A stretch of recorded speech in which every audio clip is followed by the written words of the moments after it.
Thank you. Good evening, everyone. I'm happy to be here. And thank you, Dr. Gunnar, for this privilege.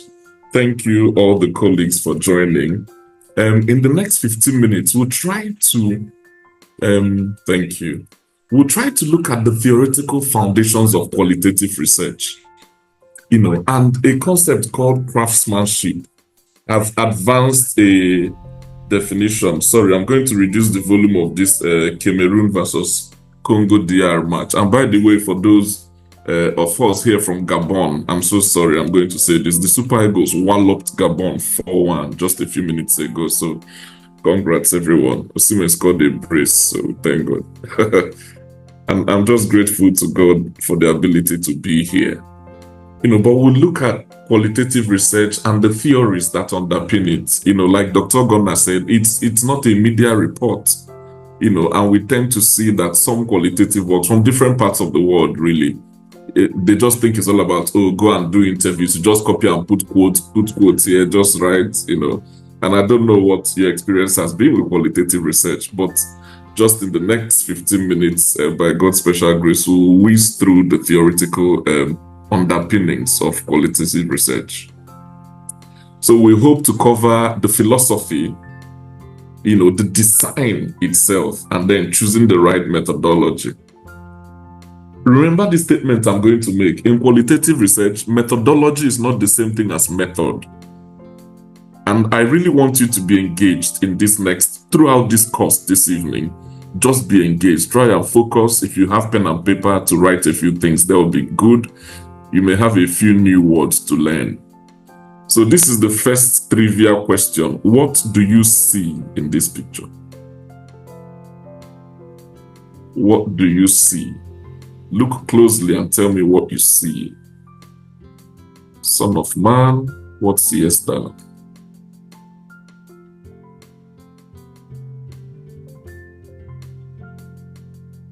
What do you see? I'm seeing two, a lady. Somebody says an old man. The other one says a lady. Nuruddin and Sadiq, is he a young woman or an old woman you are seeing? Eziamaka is seeing both an old woman and a young woman. Sadiq is seeing just old woman. Sorry, Sadiq. Josiah has already seen a young lady. So keep looking, keep looking, keep looking. Tell me what you see. A young woman. The men are seeing young women. Okay. A young lady facing back. I like that. Shama Okoye.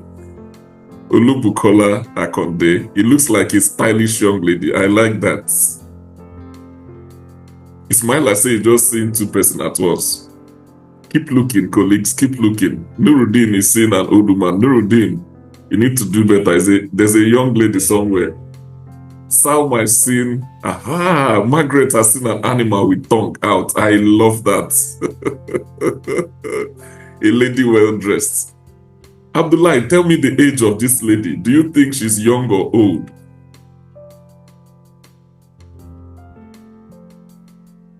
I like that. Okay, so colleagues, this is, if you look at the picture, I don't know if you can see my mouse there. I don't know if you can see my mouse. So there's a young lady that here is her jaw. This place my mouse is rotating. And there's an old lady that here is her jaw.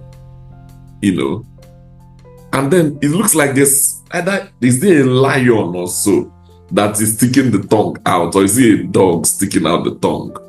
All in one picture, right? And you see, friends, this is side view of an elderly woman.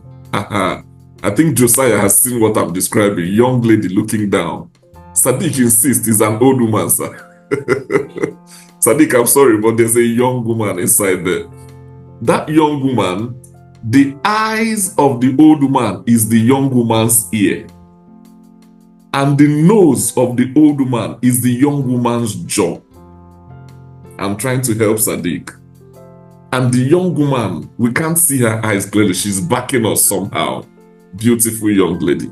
But the old woman is, we can almost see her entire face. We're seeing her nose, the eye on this side, her hair covers her ear, and do the same wool dress. So you see, friends, perspective can be that powerful. And you are looking at the same picture and seeing completely different things. And all the things you've seen are legitimately there. So the question is, what is reality? What exactly is reality? Right? Aha, Haja Falmata has finally seen them both and she's excited.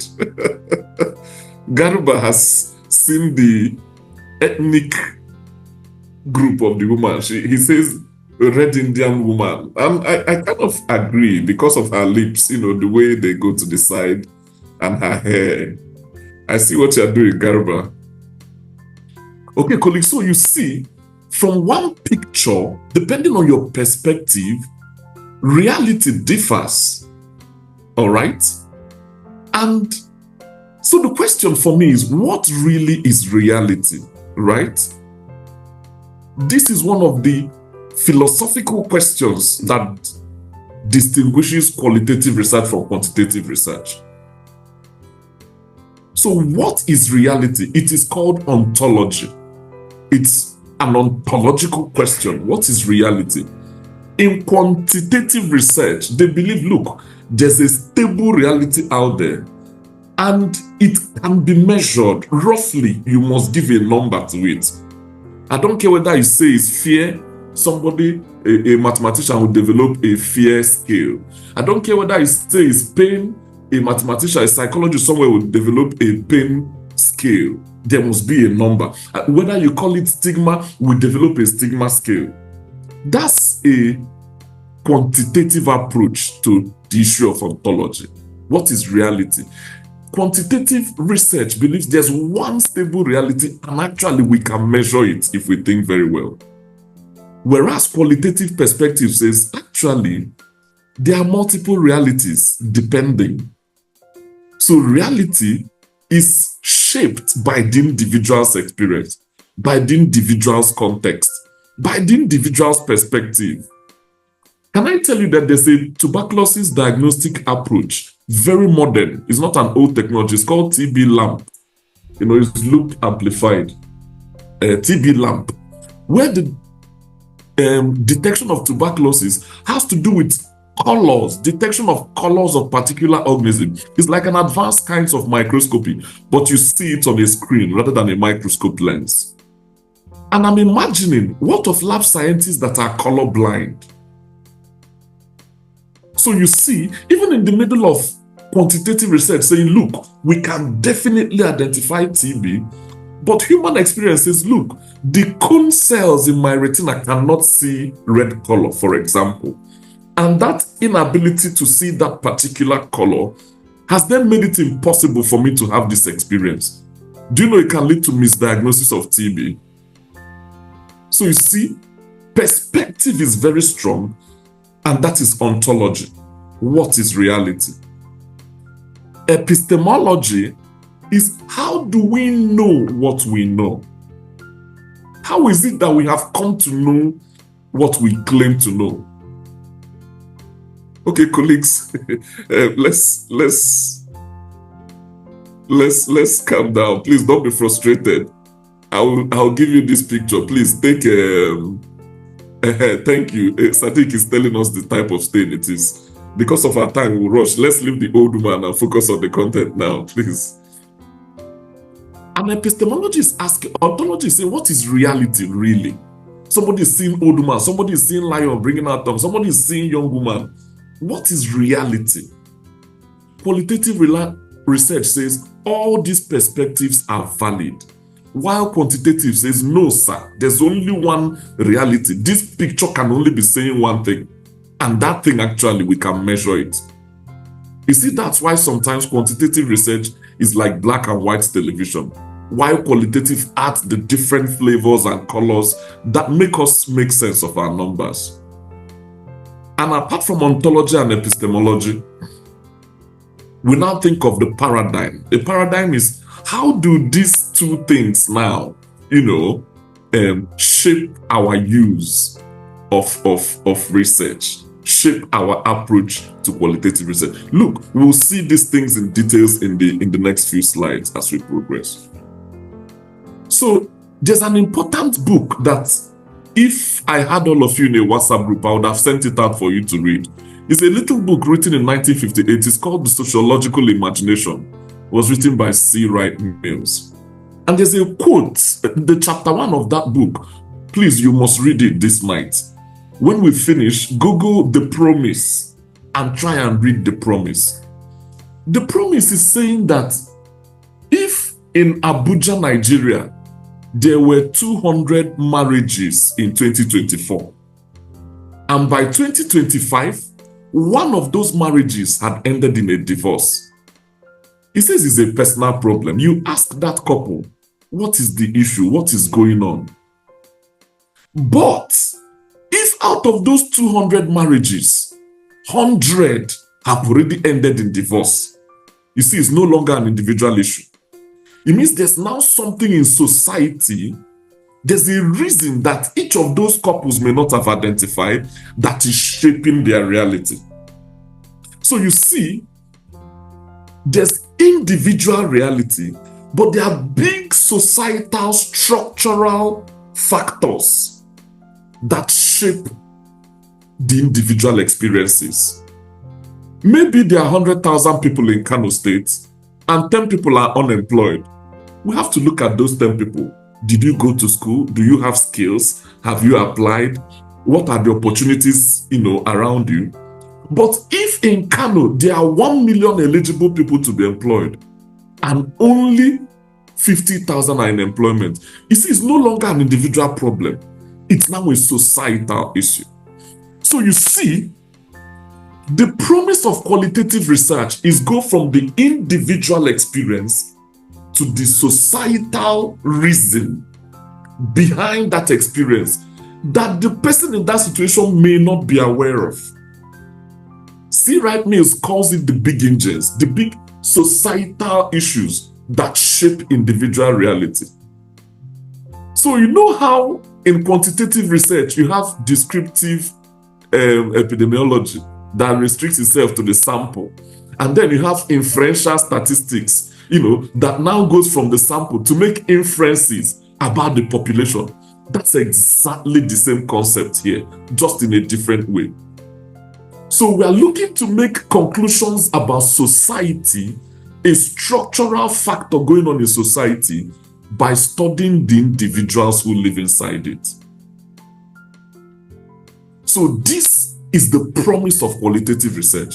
So you see, any qualitative research that ends up describing only that sample, the 19 people you interviewed. Oh, I did interviews among 20 people. This person said this person said that. So no, you have not finished. You need to move from that individual stories you've got, find the commonalities, the pattern of expressions amongst them, and then by the use of theory, you now move from those individual stories to what's the bigger things going on in society. Is this an issue of stigma? Is this an issue of community? Is this an issue of intersectionality? Is this an issue of socioecology? So we have different tools, we call them theories, that then help us to make this migration between individual biography and societal history. I can't see the comments, but please, if it's clear, just make a comment that you follow. So, as I said, we'll keep on touching on this thing. So, ontology, in qualitative inquiry, we view that reality is socially constructed. There can be multiple realities, and it depends on context. All right? It depends on the human experience. All right? And then epistemologically, in qualitative research, we believe that knowledge is co-created between the researcher and the participant. The researcher does not know it all, right? So is that epistemological approach that is open and unbounded that differentiates qual, from quant, as well as the philosophy of reality, that differentiates quantitative research from qualitative research. So what are the paradigms of inquiry? Just follow us gradually as we are going through these things. We've talked about ontology, differentiating quant and qual, We talked about epistemology, differentiating quant and qual. We are now discussing paradigms. The first one is a positivist paradigm. This is quant. They believe there's an objective truth out there and it's actually measurable. But this approach is rarely useful in qualitative research. Do you know, if you do qualitative interview for 10 people, and 9 or 8 say a particular thing, that would say is beautiful, but 1 out of that 10 say that, look, there's a particular spot, once you go there by 7, you'll be kidnapped or somebody will steal your phone. Do you know that even though it's 1 out of 9, that almost becomes the most important component of your data? So it means that in your next set of interview number 11, you will now probe about it. After you've asked all the questions that you listed in your topic guide, you now ask them, that one of our participants mentioned the issue about kidnapping in this area. Are you aware? You see, that is the iterative nature of qualitative. As you keep going, you keep improving, and reflective nature, because you now change the next one based on the learnings from the previous one. All right? Positivist says no. There's an objective reality and we can measure it. Our measure may not be perfect, but we can really measure it. But the interpretivist and constructivist, I will explain. Interpretivist is dealing with the interpretation of human experience, right? Because in qualitative research, we're not looking for truth per se. I did a research once about waiting time in hospital. I'm very mindful of our time, so I'm going to stop very soon. And I asked a man at the waiting area, say, how long have you stayed? The man was very angry. He said, we've been here for the past 3 hours. I was asking him that question by 8 a.m. And the security man already told me that he opened the gate of this hospital by 7, that's when they opened, by 7. And the man said he has been sitting here for 3 hours. So you see, that's actually a lie. But for me, as a qualitative researcher, I'm not looking to know whether he's telling the truth or not. I know that that thing he said is an interpretation of how he feels about how long he has waited. So you see, that interpretivist approach, that human experience, the lived experiences of human beings, are very contextual in understanding, right? So it's now my job, because the man is telling me an interpreted reality. As a researcher, I'm now interpreting his interpretation. This is what we call double hermeneutics in qualitative research, but we'll get to it later on. Constructivist is similar. Is, the collective understanding of knowledge is like social construction. We agree as a society that women who are skinny are more beautiful. That's social construction. There's no barometer for beauty. In another place, they agree amongst their culture that women who are a bit plumpy are more beautiful. That's social construction. In another culture, it's those in the middle. Who is the middle? Who knows what the middle is? What size is middle? In another place, so this is initially when you are very white-skinned, they say, you are in the top, you are rich class, top class. But if you now go to the Western countries, they are now doing skin tanning, where they go to beaches, remove their clothes so that the sun will beat them, so that they become a bit brownish. In fact, there are now tan houses in Western countries where you go and they now tan you artificially, leading to even some skin diseases. So you see, that's social construction. The thing is raining that baggy trousers are back in vogue, back from the 70s. So that's social construction of fashion, for example. So interpretivist and constructivist approaches are very qualitative in nature. How I wish I can see the chat room. But please, admin, just help me track if people are following or if there's a question at any point. And then there's the critical paradigm. This is a paradigm that seeks to uncover power imbalances, how people are marginalized and how people lose their voices, right? Feminism is a critical paradigm because it's criticizing patriarchy, right? Post-colonial approach paradigm is a critical paradigm because it's criticizing colonialism. And then finally, we have, this is not the entire list, I've just put the 4 most crucial ones. We have the pragmatist or the participatory approach. This one seeks to collaborate with people, right? It seeks to give power to the research participant, maybe community engagement. You give power to the community rather than holding it as a researcher. And its aim is usually to transform relationships. And here I offer a definition of what qualitative craftsmanship is. I think it's the ability to think deeply about these things and design your research intentionally and analyze it reflexively. So this is what I think qualitative craftsmanship is. I think we'll come back to this in the next few slides. I think it's important to make sure that your research question aligns with the paradigm you choose and the methodology you choose. In qualitative research, second bullet, methodology is not method. Methodology is the approach. The next slide, I think, touches on it. While your methods is your data gathering tools. For example, interviews is your methods, right? Focus group discussion is your method. Photo voice. Photo voice is the use of photography to tell a story. You can tell people, describe how our society is not built for disabled people. And you can give them cameras. That's literally how photo voice happens. You give them cameras. And the participants go into the communities taking pictures that reflect their barriers to accessing maybe services or things like this. And then, of course, I've mentioned the double hermeneutics of interpretative approaches. You have to know that every history somebody tells you is interpreted history, right? And you are now, as the researcher, interpreting their interpretations. So those 2 levels of interpretation is what we call double hermeneutics. Whenever you are doing qualitative research, always have that hermeneutic consciousness that, look, this person is telling me this thing, but I'm not really, oh dear. There's a poll here. It says, what is the first word that describes your experience with qualitative research? Oh, come on, end poll. Should I end it, admin? Yes, sir. Thank you.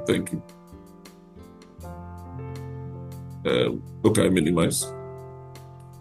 So when there's incoherence between your research question, your paradigm, methodology, and your methods, it weakens your design. I think we'll see a bit of this briefly. So what are types of qualitative design? You can have exploratory design, right? My recent qualitative research was an exploratory cross-sectional design. That's what I called it, because it was going to explore an issue, and I did the research at a snapshot, and the paper has already been accepted for publication. The qualitative component. I called it an exploratory cross-sectional design, underpinned by a critical approach with the theory of intersectionality. So there's a line that needs to join your theoretical approach, your methodology, and your method, as well as your design, right?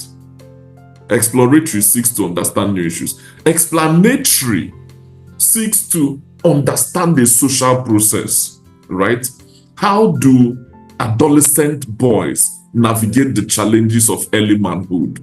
You are trying to explain a social problem, what is going on, And then you can have an evaluative design when somebody has done an immunization program, but people refuse to take it. And somebody can do an evaluative, to assess the implementation of the vaccine campaign. And then, of course, the empowerment, the participatory research, where you just bring the research issue and your participant, you try to co-create what the research will be all about. So the first thing is to start with your purpose, right? What am I trying to understand in this research? Don't start with a research topic or a research question. Ask yourself, what am I trying to understand? What kind of knowledge am I seeking to develop? Is it an explanation of something? Or is it to explore why a phenomenon has come to be? And then what assumptions, remember that are ontology, epistemology, and paradigm, what assumptions underpin this my approach? This will tell you the best way to use. And you need this thinking, whether you're doing quanti or qual, this last bit that just appeared on the right? So we'll touch a bit on common qualitative methodologies. There's the popular one we call phenomenology. This is the study of phenomena, right? And anytime you hear them saying, oh, the lived experiences of women with breast cancer, that's a phenomenology, because they are studying that living with breast cancer as a phenomenon by privileging the lives of people who have lived with the disease, not the doctors who treat them, not the professors who discovered the drugs, but those who actually have the disease, right? So that's phenomenology. It situates the phenomena in the very life of those that have lived through it. If you want to study flood, go to that place where the flood happened. Interview the families that experienced it. That's phenomenology. Then we have grounded theory. Grounded theory is you are hoping to develop a theory at the end of this research, but it's grounded in the data that you are collecting. So it's theory building about the development of a social process. And then ethnography is you are looking to explore cultures and the social world. You can have also narrative inquiry where people use stories to express meanings for phenomena around them. A case study, for example, is within a bounded context. And then discourse analysis is to look at how language shapes meaning, right? For example, okay, so in phenomenology, so let's look at tuberculosis. In phenomenology, we can say the lived experiences of men affected by TB in Nasarawa State. Understanding the lived experiences of men living with TB in Nasarawa State. In phenomenology, so let's look at tuberculosis. In phenomenology, we can say the lived experiences of men affected by TB something in is Nasarawa going State. Understanding the lived experiences of men living with TB in Nasarawa State. In phenomenology, so let's look at tuberculosis. In phenomenology, we can say the lived something is going on. Colleagues, great. I could hear myself. Is that how I sound? Oh my, oh my. I didn't know I used to sound in a funny way. So, but grounded theory, for example, can look at, how the risk of tuberculosis in adolescence develops, right? That's a process. And they want to build a theory from the data they'll collect, right? So ethnographically, we can look at cultural practice of nomadic herdsmen in northeast Nigeria that put them at risk of tuberculosis. So you see, the research question and focus is linked to the methodology you have chosen. Even though you have to develop your research focus before, what am I trying to understand? And then you then select the appropriate methodology that matches it from the repertoire you are learning, right? So you can have stories of survival for those who had experienced insurgency while they were on TB treatment. So from those, there are stories of survival. That's a narrative inquiry. You can now derive meaning of what it means, to survive such a thing, being on TB treatment. You can look at a bounded context. Maybe, for example, the patent medicine vendors. In this context, how does it mean to seek care? What is the access to care like among patent medicine vendors? Another discourse analysis, you can look at the TB policies and how the languages used in those policies shaped response of the people towards those policies. Like during COVID, for example, we were hearing a lot of military words. You had lockdown, shut down, quarantine. Those words evoked, in my opinion, fear. That made people even run away from care. I don't know if you remember during that COVID-19. So that's a discourse analysis research. It understands how the use of language creates meaning and actually influences the activity of the people. Of course, the participatory action research is working together with the community, sharing power to create shared meaning. Oh my, oh my, oh my. I don't know if I can go through this because of our time, but this is a functional link to the paper. This is a fantastic paper. It's one of those qualitative papers that Dr. Gonda mentioned. It has nearly 6,000 citations, this paper. It's called Choose Your Method because it compares the three popular, methodologies we use in health and healthcare research, which is phenomenology, discourse analysis, and grounded theory. It's not that we don't use all the others. In fact, participatory action research is now becoming popular, because it gives power to the people. So this paper compares the history of phenomenology, discourse analysis, and grounded theory, looks at the underpinning philosophy, looks at the goal. So, for example, phenomenology, in terms of goal, hopes to describe the meaning of a lived experience. What does it mean that I was coughing and losing weight? A woman in Onisha told me I look like a ghost. Another woman told me that I look like stockfish, and nobody wanted to come to my shop to buy. So you see, phenomenology, that's it. Classical phenomenology. It seeks to derive meaning from the lived experiences of a phenomenon. Whilst discourse analysis under goal seeks to understand how people use language to create and enact identities and activities. Grounded theory, on the other hand, in terms of its goal, seeks to develop an explanatory theory, right, of a basic social process. And you can see the methodology, for example. You can say, what is the lived experiences of people with social phenomena? And then under discourse, you can say, what discourses are used and how do they shape identities, activities, and relationships, like engagement with health services, for example. What is the discourse around vaccine and community that shapes engagement with those services? All right. And then, so it goes on sampling, data collection, even the strategy for your interview and the analytical. Because of our time, I won't go into all this depth, but please read the paper. And then even after you can see that the analyses are similar, right? They all tend to look at themes and look at commonalities, of patterns of occurrence, what seemed to occur. That's very important. But also know that sometimes qualitative research can normalize the strange and estrange the normal. In other words, it may be that in your research, there's only one man above 70 years. And he brings a perspective, for example, about colonialism. Oh, that when the white people were here, that they used to always go to this hospital. That's why people never go there, because it's as if they treat only leprosy there. So he brings a perspective, privileged perspective, because of his age, that all the other participants may not bring. You see what I mean? So it's not always something that is always more common. That's good. But it can also be something that is nobody thought about, but qualitative research helps us to illuminate those previously silenced narratives around people's experiences. So what makes a good qualitative researcher? You need to be clear about the concept. Conceptual clarity is crucial.